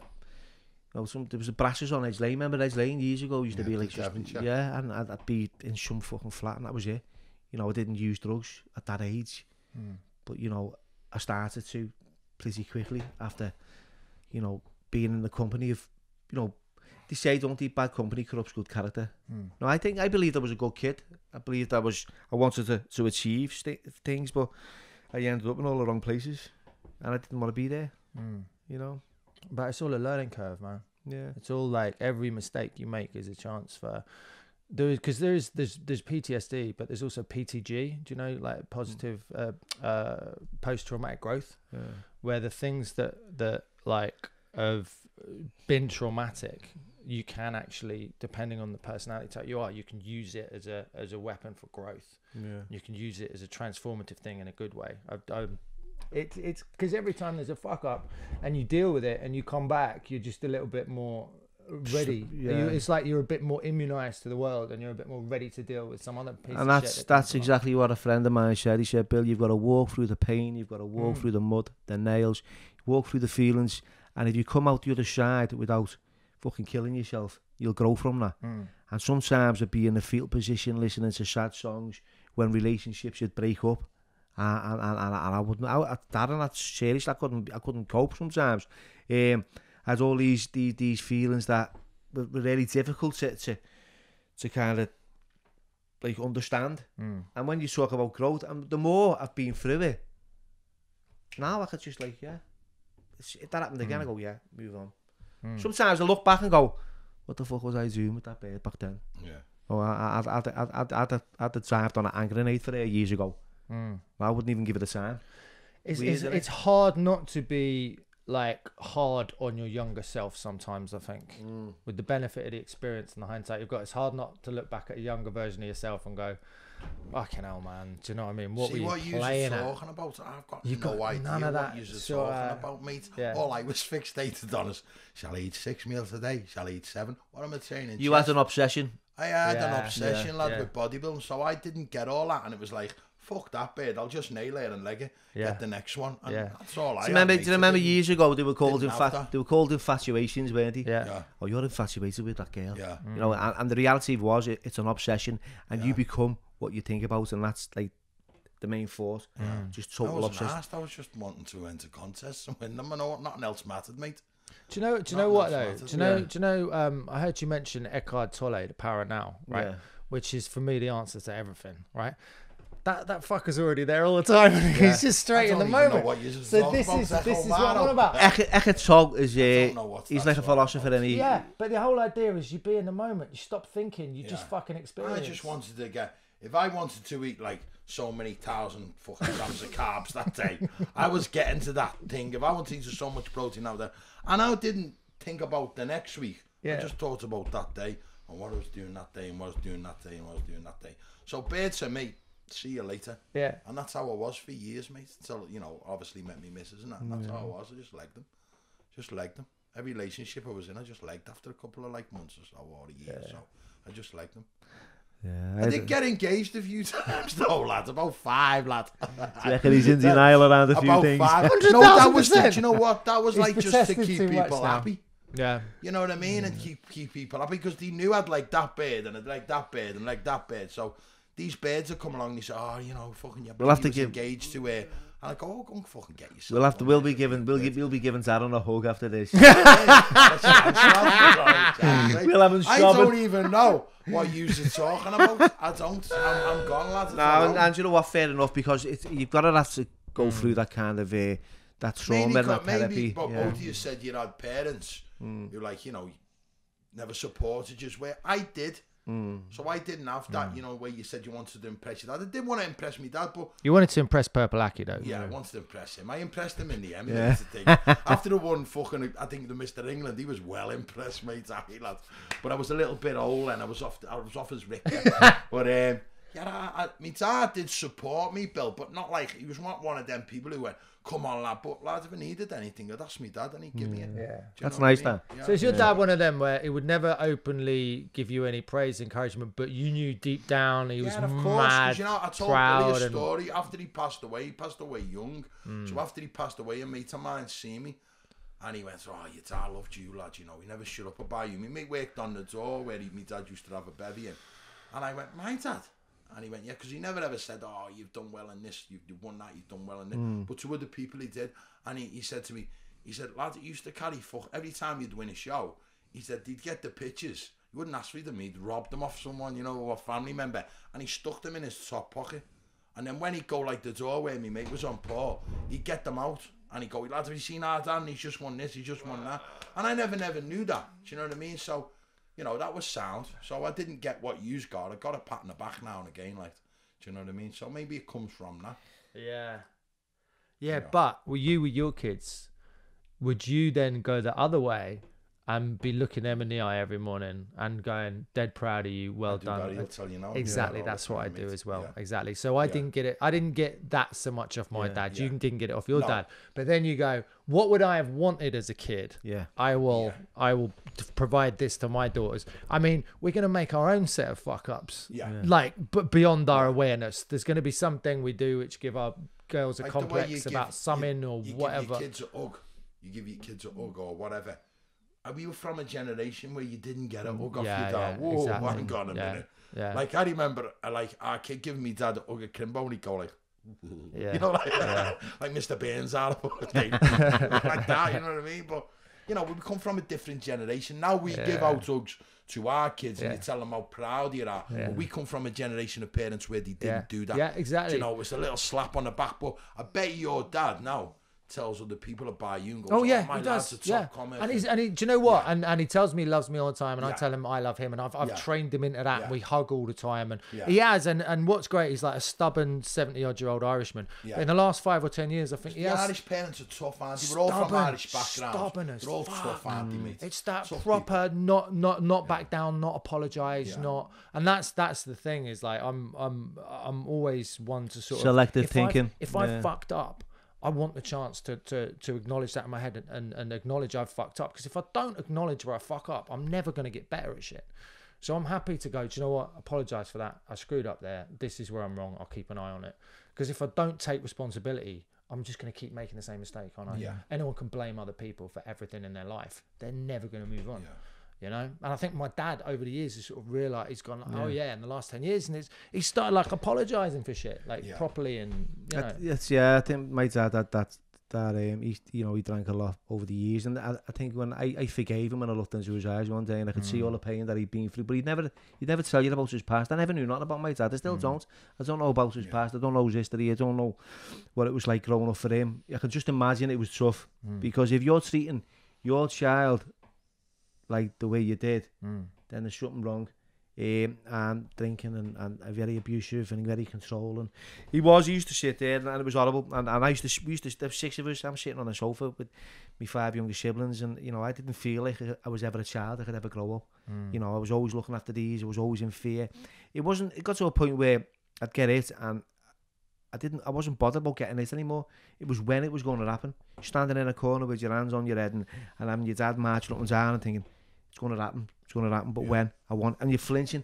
That was the biggest, the biggest, like the fear factor for me, the unpredictable fear.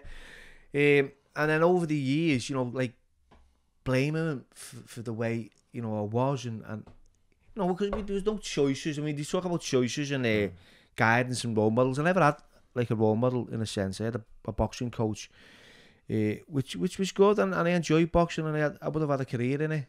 Only that, you know, during the breaks, girls, drugs, peers, standing in corners, and I ended up down that path. And I think that's what fucked me up. All the drink, all the drugs, all the substances that I put in me. They say, don't they, that the age you start taking drugs is the age you stay at until you stop. So if I was like 14, 13 years old, smoking weed, and then carrying that on for like up to the age of 30. By the time I'm 30 and I've stopped taking drugs, I've missed all those years where I'm maturing, emotionally growing. Where you have, in a sense, I've just fucking emotionally studied myself. So I feel like a teenager in a man's body. Yeah. You know, and I've got all these nightmares waking up with my dad, and you know, what a twat he is. And then the last 10 years of his life, the relationship with me, going to his little flat, sitting in a room with him, where he said nothing to each other for an hour, once a week. And when he passed away, we were in the room, and that's the first time and the last time he ever said he loved me, was when just the moment he passed away. And I was like, whoa, that's all I've ever wanted. Was that. See, where you're come from, Bill, I never had that with my dad. My dad was a really good dad. Yeah. I told you that, didn't I? If I'm after dad, that my mum, obviously, he weren't like, oh, is it all because you ain't loving, we done, you know, he was proud of me or whatever to me mates, but not to me. You're not getting a pat off the back of me. But my dad used to go to me and our kid, come on. Everyone's dad would go to pubs on a Sunday. Listen, my dad would go, let's get some fishing rods. Let's go to Sefton Park. Okay, tomorrow we're going to Crosby. And my dad, if he was off work, fellas would be stood outside the boozer with a pint. And my dad would be taking us out. And he could bring a mate if you wanted. You know, he was dead easy going. He was sound. And he worked dead hard. He worked 16 hours a day in Guinnesses. And he was just a worker. I had a good dad. So all what you had, Bill, I was the opposite. So maybe that's the way I am now, where... It is. That's series growing, different strokes for different folks, 100%, isn't it? Yeah. And like coming back to like what you said about your children, I've got a little boy now. I look at this little child and go, I could never do the things that my dad did to me to this little boy, you know. And I tell him, that's a good thing, though. It is. It's improvement. So I did get learned or taught something by my father, and it was to be a better dad. Yeah, but that's a good lesson. It's a good lesson to have, isn't it? Yeah. It was, you know, and I believe he would have, you know, he was good to the rest of my siblings, and you know, I'm not here to put him down by any stretch of, you know, the imagination. He was tough, and that was it, you know. But I'm not going to blame the way I was because of that experience. Fucking hell, this has gone like Oprah Winfrey. It's I think, you know, coming on for a fucking laugh with a comedian, mate. You know, it's like one of them therapy sessions. Well, what it was is in 1982. No, but it's good to have a different topics and have a diverse conversation. Yeah. Well, Troy would have been giving me some one-liners. Like. Oh, we'll get to them. Like, this is the reason why you know, I enjoyed like watching you on Instagram, and I thought, I said to Darren, let's get him on.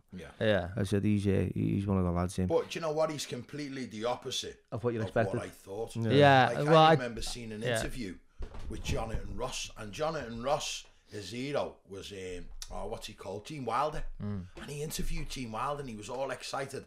And Gene Wilder just stood there, you know, sat there like that. Yeah. And Jonathan Ross, you can probably, bet it's on YouTube somewhere. And Jonathan Ross is like, you're my hero, blah, blah, blah. He's so funny. And he was just horrible to him. And in the end, Gene Wilder went, what do you want me to be funny? Do you think I'm a clown?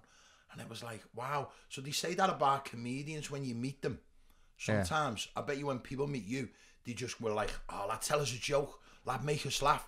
And then people don't recognise me. People don't recognise me. That's the thing. I didn't recognise you. I get out of the club and I can go about my day, and I'm absolutely fine. Because you don't look like your character, what we see now, do you? No. Is that a false muzzy you're having all that then, is it? Like, no, I regrow it every night. I can imagine that, yeah. Walked into that one with the muzzies at night. So give us a little routine of your character, just for the benefit of this podcast. It's weird. Do you know what? I've seen the way you do it. It's I don't want to. Where did it come from and that? You know what I mean? Did it come from being a student here and picking up on stuff? The Scouse stuff. Yeah, the Scouse stuff. 100%. Yeah. It comes from a place of love and fascination, and like the whole thing about the drama and all of that. Like I love it. I've always loved Liverpool, and I've always loved the the way that Scousers stand up for what they believe in, the way that everyone's so forthright about everything, and everyone's got their heart on their sleeve, is something I really enjoy about that. Yeah. Like being from Surrey and how people are people like down there like that at all. Okay. Like completely different. Yeah. Do you know what I mean? We had a different breed. I'm fascinated by that because I've only ever moved Scousers. I've always ever lived here. Yeah. So like when I see out of towners and you tell me something like that, why are we so different? What mean what you were like from people in Surrey? What did they like in Surrey? Like, oh, just quiet, more uptight, like reserved. You can't make generalizations. Yeah. But there's just an atmosphere. Do you know what I mean? Like, I'll go to a boxing club. Quite uptight. Yeah, I'll go to a boxing club in Surrey and it's sort of moody. Do you know what I mean? If I go to like Four Corners here, you go in and everyone's smiling and everyone's chirpy and there seems to be less ego and people take themselves less seriously. Do you know what I mean? So I do like it up here. But all the stuff, like the stuff I do about Liverpool, all comes from a place of love. Do you know what I mean? And but with the character, it's like a disassociative thing. It's like I get that stuff on. Suddenly I'm that guy and I'm funny and I'm whatever, and then I take it all off. And do you find it hard when you get old? It's like two sides.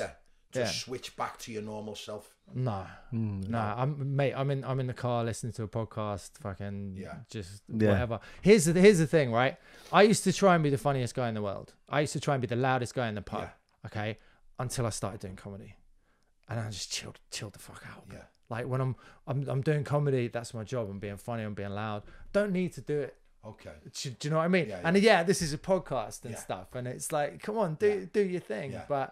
But yeah, it's a very much it's like two halves, I guess. What about parties and that? When you get invited to a party, do people think, "Oh, we had it"? When I get invited to a party, make us laugh, lads. When I get invited to a party, it's normally lots of other comedians, is it? And they want you to be an audience member. Do you know what I mean? Most of the no, I mean like I'm more serious, I think, than people would think. Yeah.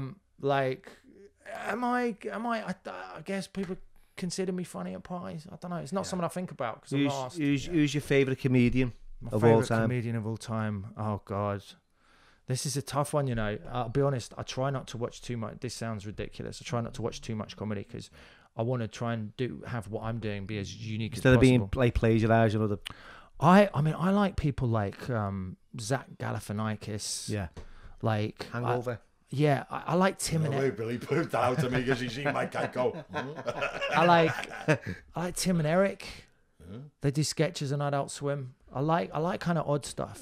Do you know what I mean? Quirky stuff like. Yeah. See, I like all the Al comedians, me. Do you know what I mean? Mick Miller and Jim Davidson and people like that. Jim Davidson, him lads, he gets on me nerves. Eddie Murphy. Eddie Murphy. No, I don't like Eddie Murphy. Eddie Murphy. Back in the day, hilarious. Those specials are timeless. I like Bernard Manning. I don't know if that's a bit but I thought Bernard Manning was funny. Like Dave Chappelle, for example. Dave Chappelle, Bill Burr, like all those people. They're just next level. The quality is astonishing. Like Bill Burr, he's brilliant. They are so good. Dave Chappelle has this thing when I saw him at Hammersmith, and he has this ability to make the Hammersmith venue feel intimate. He has this ability to make it feel like you're just talking directly to him. Yeah. You know, and this huge venue full of thousands and thousands of people because of how loose he is and how in the moment he is. And, and well, I went to see a comedian. What's his name? He's from London and he always tells jokes about his dad. He's only young. Or is he? What?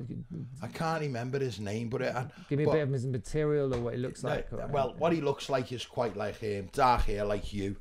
But I think he's from round about Surrey or Kent ways, and he's quite flamboyant, and you think he was gay. And he goes on about growing up and his dad was a West Ham supporter and all that. Russell Kane. That's it. Yeah. I went to see. Isn't he blonde hair kid him? No, he's the blonde hair kid. I'm with the dark hair. Is it Russell? Russell Kane. Yeah, right. Yeah. I went to see him. And then when I got there, it was in a Philharmonic. And I'd say compared to me and him, everyone was like middle class. Yeah. Who went to watch him. And me and my missus are sitting there and I'm like, he's looking good, him, you know what I mean? Every joke just went over my head, lad. And I went, I'd seen him on telly and I liked a bit about his dad and West Ham and all that. I thought, fucking good. And then it just went over me head and everyone around me was laughing. Bill, and I was thinking, is that right? So he's got dark hair. Yeah, like is he quite wiry and energetic? Yeah. And I was thinking, let's have a little look on my phone here so we know what we're talking about. Yeah, what's everyone laughing at? It was like, I don't know, it was middle class humour. It seemed, and he was making everyone laugh. And I got up. Do you think it's middle class humour though, or do you think would you put it in class terms? I don't know. Do I only laugh when someone hits someone over the head? That might carry on as that my type of humour. I don't know, but I just thought when he spoke about his dad, that's him. Yeah. That's him, lad. Yeah, Russell Kane. Yeah, that's him. Yeah, and when I seen him live at that thing, I've never heard of him. He's good, but on the telly. But when I seen him live, it was a lot of middle class jokes, and he was like, "Oh, dead arty farty," and I thought, fuck this. I'll tell you who I like. You know that Did you walk out? Yeah. Did you get up mid-set and go, fuck? Got off, lads. Do you know what? Right. I'll tell you what happens when that happens during a show. I was at the Doesn't back, so he even wouldn't have matter. seen me. He would have fucking seen you. You'd have clocked it. We always do. Yeah. Like, do you? Like someone gets up, you could be absolutely killing a set. One person gets up to go to the toilet or do whatever they want. There's that little voice in your head goes, "Oh yeah, all right, fucking lost you, have I? All right, fine, fair enough." Does it hit your confidence when someone does that?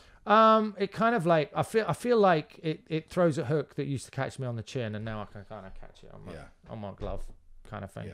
Yeah. Because I always remember doing a contest. We were doing Mr. Universe, and I had one Mr. England. You've got to win shows to get there. And I remember feeling confident as fuck. And I was backstage, and he was a photographer. And just before we were going on, he was pitching everyone. He seen me, and he went. I could see him go like, "Wow!" And he ran over, and then he went, fucking hell. I thought, fucking hell, am I that shite? And my confidence just hit the floor, lad. Yeah. Just about to, as I was to walk out and do my stuff, he just went, I'm not taking a fucking picture in. And moved on. He was Spanish, and I thought, you fucking cunt.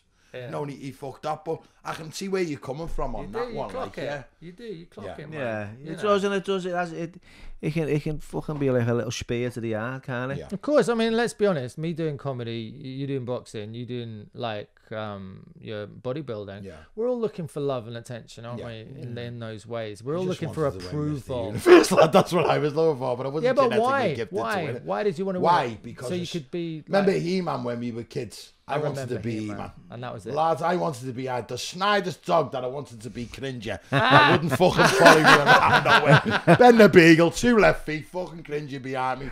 I had a fucking derby, pair of tits. I was never going to be He-Man. So I wanted to be He-Man when I was a kid. And it just got into my head. And then when I went to watch Mr. Universe as a kid, they used to give swords away. He'll tell you this, Billy. Swords away at contests. Me and my mate, Big Barry, right? Tried to win a sword every fucking year. And every time they give a sword away at shitty shows, we were never in them. And I finally got a sword about 2 years ago. Downstairs. Downstairs, about that big.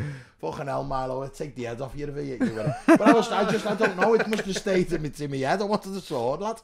That's why, and at Mr. University gave a sword away. Big fucking thing like that. I wanted to have a sword. And you got the picture. Maybe I'm just fucked in the head. I don't know. Yeah. You know what, right? I've really enjoyed this podcast. It's the batteries are going to go. It's gone places I didn't think. Yeah, no, and you know what? We're going all over the place. No, we have, and it's interesting that it has because it brings out a little bit of everybody. Yeah, doesn't it? It's like, you know, we're getting, you know, we're just men talking about real things. Really. Let's be honest, Bill. Everyone just gets on podcasts and talks gangster. Yeah, do they? Don't they? Yeah, on mainly podcasts now. It's just all about this ex gangster, that ex gangster. I don't even watch them. I find it boring. Because you're in an environment though where people are bringing that to you, aren't they? Listen, I've knocked around with gangsters all my life and been round them all I have with being gyms and working, so it doesn't impress me. I'd rather spend time with him and have a fucking scream like we have now, and a good little debate than sit with some fella going wow, with fucking hit him, I hit him, Billy, and you're like, oh, turn it in, you fucking hell, let it go, mate. Innit? I'd rather be like with 3 lads just having a little rant round the table, having a laugh, and that all that gear doesn't interest me, mate. And I'm glad you stayed away from it, lad, to be honest with you. So there's drama and there's entertainment, isn't it? We can look at that, you know what I mean? I would, like I say, you know, I'm quite diverse in the podcast. I bring guests in and I enjoy having a laugh. And, you know, and I've got a platform for people who want to change. That's what it's about, you know, really. It's just, it's not my cup of tea, to be fair. You know what I mean? And give us your Scouse. Give us your best Scouse. We've got to get your best Scouse. Come on, lad. Give us Come on, mate. We've had you for nearly 2 hours. What do you want to say? The whittle. The what? What was it? You want me to do the whittle sketch, do you? The whittle sketch. We like that. All right. I'm a huge fan of the whirl. I would love to repatriate as a wool. One of the things I adore about the whirl is one can never be in the whirl. One can only be on. You can mount her, but never penetrate her. She's not that kind of girl. I also adore the fact that it's called the whirl, as though there are other inferior whirls out there, but this is the alpha whirl. It's honestly, it's like something from the medieval days. By dawn, we shall invade the whirl. We will storm the beaches of West Kirby. There won't be a problem. Average age is 86. And then we march through Birkenhead. They've been weakened by a dodgy batch of smack we sent there. We monitor the coked up hordes of Grisby, and then, good Lord, everybody run. It's so purple of Aki. And that was the world sketch. And the Scouse sketch, which I'm sure everyone's seen, is, I'll do that for you quickly now as well. I love the people of Liverpool. There's no edit mechanism between brain, heart and mouth. They think something, they feel it, and everybody knows about it. They are the league champions of kicking off. Doesn't matter what the weather's like. The emotional temperature is always tropical. There was that moment, wasn't there, when Boris put them in lockdown before anyone else last year, you know, because that's what Margaret Thatcher would have wanted. We've got to blame Thatcher. And they practically screamed their way out of it. What? Us? No, you're joking, are you, mate? It's not on, and I'm not having it. Boris, get it at, mate. Get it at. Have you not heard of Scouse Twitter? No. Fucking wait. What? Tier 2. Sound. Tier 2, yeah. No, I'm all right now. No, I'm all right, lad. I'm all right now. No, I'm all right. Chester, Wrexham, come round, us. You're all right, Manchester. Brilliant. So that was like a daft little video that I filmed. Oh, come on, stop it. I know, it's brilliant. I love the way he does the accent. It's brilliant, mate. The way you just turn that on. So that was like a daft little video that I filmed at my mate's house on a green screen, and then I whacked it on Twitter. about, like, I think it was about a week and a half ago, 2 weeks ago or something. And then I checked my phone, and my phone was going mental, and it kept going mental. And then I saw Jamie Carragher had like retweeted it, and Eunice Hart retweeted it and stuff. And I was like, Scouse yeah, Scouse as well. She messaged me, and I was just like, oh, fucking amazing, lovely, thank you so much. And then I got in touch with Paul at Hot Water. I'm like, mate, I need to put a tour date in, because this is sort of like snowballing. So when are your next tour in Liverpool? So let the people know. I'm doing Hot Water on the 18th of August, but it's nearly sold out now. Yeah. Like, so I think there's like 20 tickets left. So hopefully, if it sells out, he'll put on like an early show or something like that. But yeah, we'll get a couple of tickets to that. Yeah, we guess. Yeah, but I'm touring rounds. They robbed a video of mine anyway. They robbed a goth. That one in sound. Oh, did they repost it? Yeah. They reposted it, and I told them to take it down. Did you? Because someone else had already had it. Would you not do a stand-up set? Would you do a spot? I couldn't do that. You Stands up. He keeps telling me, and people keep asking me to do stands up. People would want to pay to see you, mate. Trust me. What are you scared of? I'm not scared of anything, but it's not my bag, is it? My bag's all that, lad. Nah, come on. No. This is your bag. All right, here you go. Right, if it's a challenge, if it scares you even a little bit, if you'd admit that. Oh, of course it scares me, mate. Fucking do it then. Yeah. Do it. It's not like fucking bungee jumping, though, right? But we'll back you up. No, what am I gonna go? It is. Ladies and germs and all that. Oh, fucking hell, mate. Dude, you'd literally go on, like, tighten up the goth story and tell that. I wouldn't mind when me and Billy are gonna do something together, aren't we? And we're just gonna do a general chat. Like we are with you, a couple of guests. So is there something about the pressure of having a microphone and being at of course, right, of course. For me, that's a massive pressure. I don't mind going out and pair of ballies with me one pop hanging out and everyone looking, but going there now, That camera's gone off. Going there now, it's fucking frightening, isn't it? Right, we'll sort something out. But with that, thanks for coming along. No, it's great fun. Brilliant. Thank you, man. Thanks, Darren.